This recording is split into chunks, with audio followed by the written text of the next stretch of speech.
नमस्कार दोस्तों, फिर से एक बार आपका नई कहानी में स्वागत है।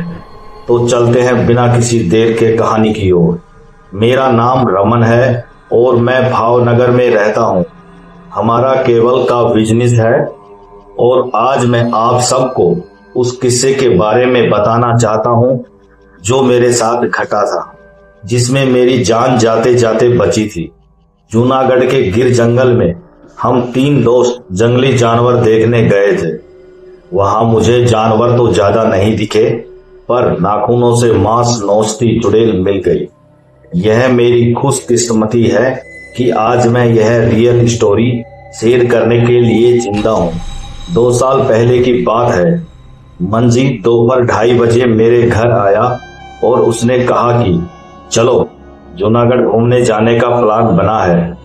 मैंने कहा कि मेरा मन नहीं है, तुम लोग चले जाओ। पर मंजीत उन दोस्तों में से नहीं है जो आसानी से पीछा छोड़ दे। उसने मुझे 2 घंटे बहस करके जूनागढ़ ट्रिप पर चलने के लिए मना ही लिया। जरूरी सामान लेकर हम तीनों ट्रेन में जूनागढ़ के लिए निकल पड़े। रूम ऑनलाइन ही बुक कर लिया था, तो वहां जाकर थोड़ी देर आराम करके हम फौरन गिर जंगल की ओर निकल पड़े। मेरे साथ मंजीत, गोविल और हमारा फॉरेस्ट गाइड था। उस समय दोपहर के 12 बजे थे, तो हमने एक पेड़ के नीचे बैठकर थोड़ा आराम करने का फैसला किया। तभी मेरी नजर नदी पर गई। वहां दूर एक हिरन पानी पी रहा था। मैंने देखा कि उस हिरन का एक पैर नहीं था। उसके पास जाने का दिल किया। मैं अकेला ही नदी की ओर बढ़ने लगा। तभी अचानक उस हिरन ने पलट कर देखा। मुझे लगा अब यह डर कर भाग जाएगा, पर वह हिरन तो मेरी ओर आने लगा और मुझसे 3 मीटर के फासले पर खड़ा होकर मेरी ओर घूरने लगा। मैंने उसे दूर जाने में ही अपनी भलाई समझी, पर जैसे ही मैंने कदम पीछे हटाए, उसने अपना रूप बदला और हिरन से वह काली साड़ी वाली चुड़ैल बन गई।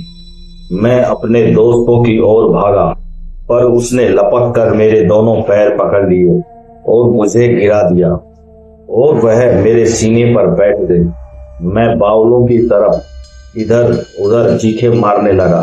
मेरे दोस्त और हमारा टूर गाइड दौड़कर मेरे पास आए और पकड़कर मुझे जमीन से उठा लिया। उन लोगों को पास आता देख वह चुड़ैल भागकर दूर खड़ी हो गई थी। मैंने उन तीनों से कहा कि वह सामने रही डरावनी काली साड़ी वाली चुड़ैल, उसी ने मुझे पटका है। मंजीत, गोविंद और हमारा टूर गाइड एक दूसरे की ओर देखने लगे और मेरे पर हंसने लगे, क्योंकि उन लोगों को वह भयानक चुड़ैल दिख ही नहीं रही थी। छांव में ले जाकर उन्होंने मुझे पानी पिलाया और हम आगे चल दिए।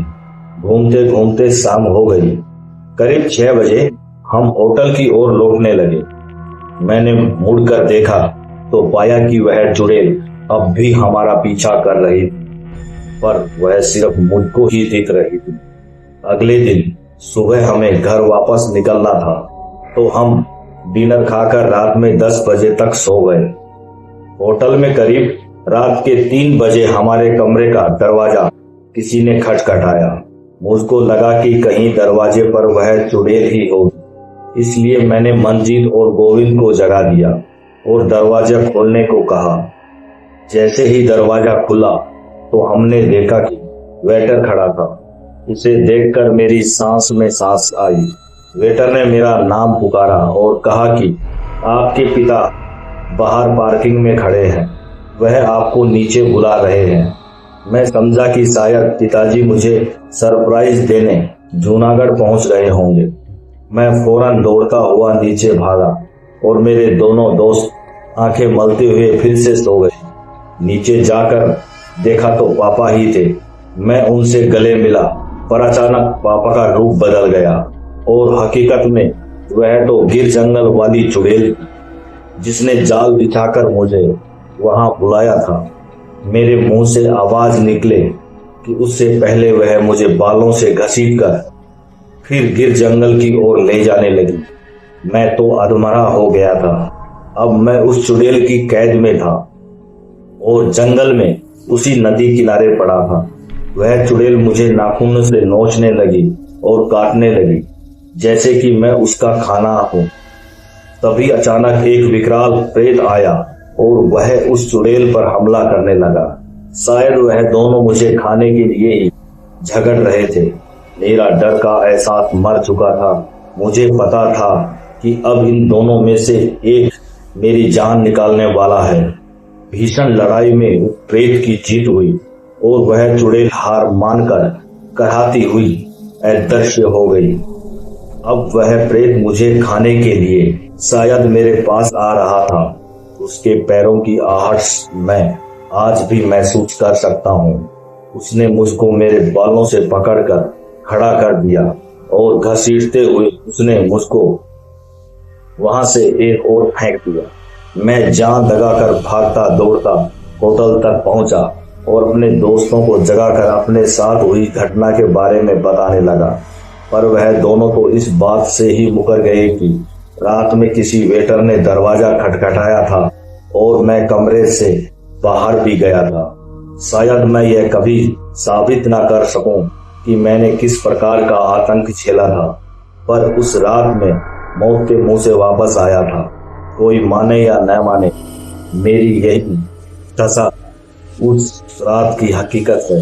इतना दर्द और तकलीफ सहने के बाद भी मेरे शरीर पर एक भी खरोंच का निशान नहीं आया था और यह बड़ी ही हैरत की बात। इसी के साथ दोस्तों ये कहानी खत्म होती है।